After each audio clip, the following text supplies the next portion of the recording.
if it's because I started climbing, or if it's because my partner watches a lot of climbing content, or if climbing is just trending right now and a lot of people are trying it. But I've been seeing a lot of climbing content on my feed from creators and influencers, so we're gonna dive in today. Is climbing really worth the hype? Stick around and find out. So, I already mentioned that I started climbing, but the reason why I started climbing starts with a story. After visiting friends in Boston, we decided that we wanted to attempt the Quest Masters achievement in Boda Borg, Boston. If you haven't heard of Boda Borg before, go look it up. It's totally worth your time, especially if you really like escape rooms. I love escape rooms. At this point, my friends and I have done many. I don't know how many. It's hard to keep count. But either way, if you like escape rooms, check out Boda Borg. If you're ever in Boston, go to Boda Borg. They also have other locations in Europe. Either way, I'm getting ahead of myself. There is this achievement that you can get in Boda Borg that basically is you complete all of the rooms that they have at the location in under 4 hours. This is Quest Masters. So our friends, we all decided, let's do it. We've gone to Boda Borg enough times. We're pretty good at the games.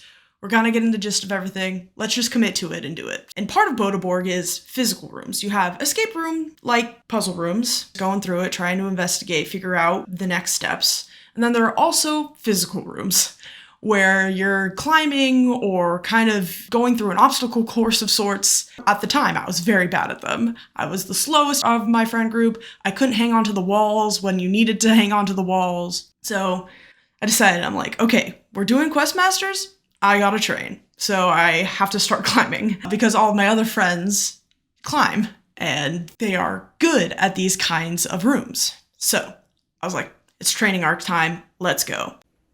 So this climbing footage that you're about to see is actually more recent than what I was explaining, but either way, we will continue on with the story. My training arc started at the beginning of this year.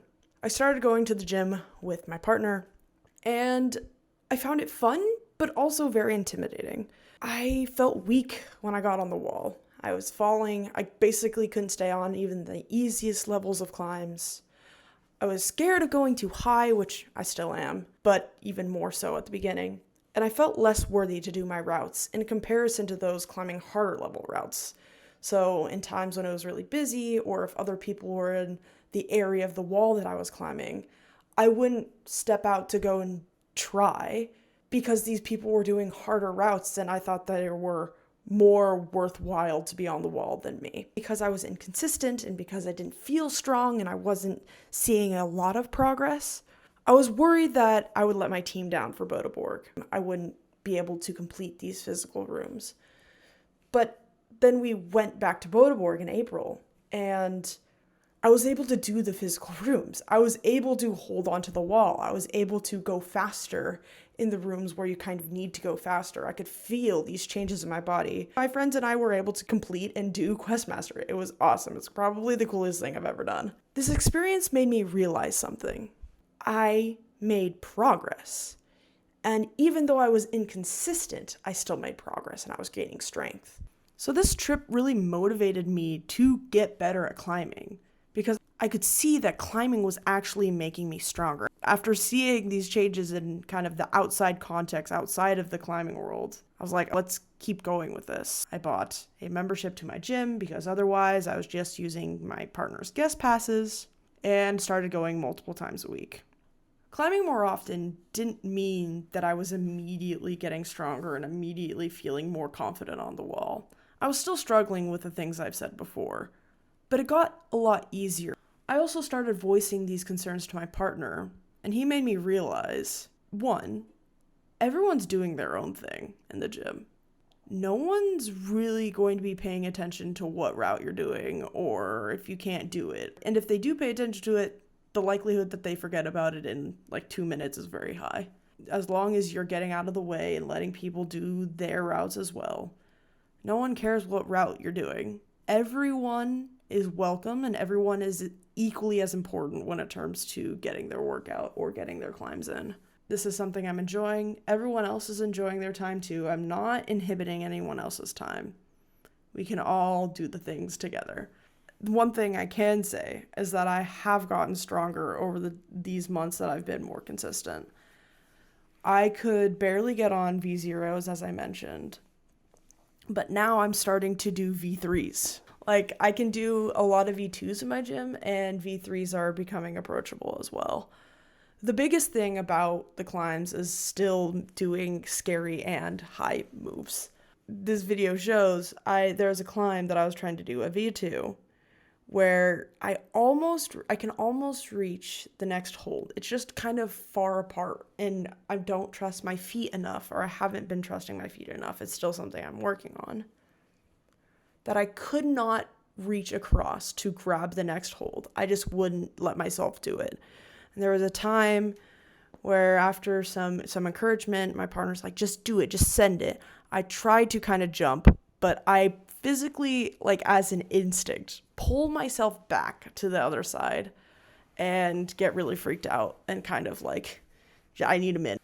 That failed route taught me a couple of things. One is that it's okay to be scared. And it's this interesting thing where fear and knowing when to walk away coexists with the ability to push yourself. Because in those moments, I really wanted to push myself. I wanted to see myself get that far. And then with the failure, I was like, okay, I see. I need to take a step back. And that was okay. I didn't let it get to me. I didn't let it take away from the session that I was doing. And so I tried other climbs, and even I tried a different V2, because at the time of this recording, I really wasn't able to do a lot of V2s. So when my partner was like, I think, like, seeing you do this and seeing you do other climbs, I think you're able to do this other V2. Come try this other V2. I tried it, and I succeeded.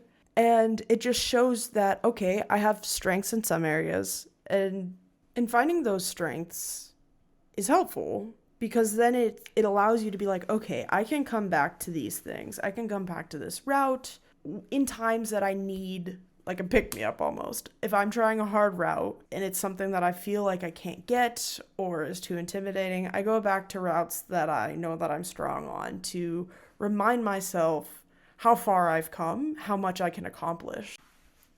There are a lot of things I've learned from climbing.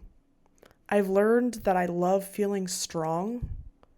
I've learned how to better listen to my body and when I need rest, because in the gym, you need breaks in between when you're trying different routes, especially if they're hard, because your arms get tired, and when your arms are tired and you try a new climb, it is so hard.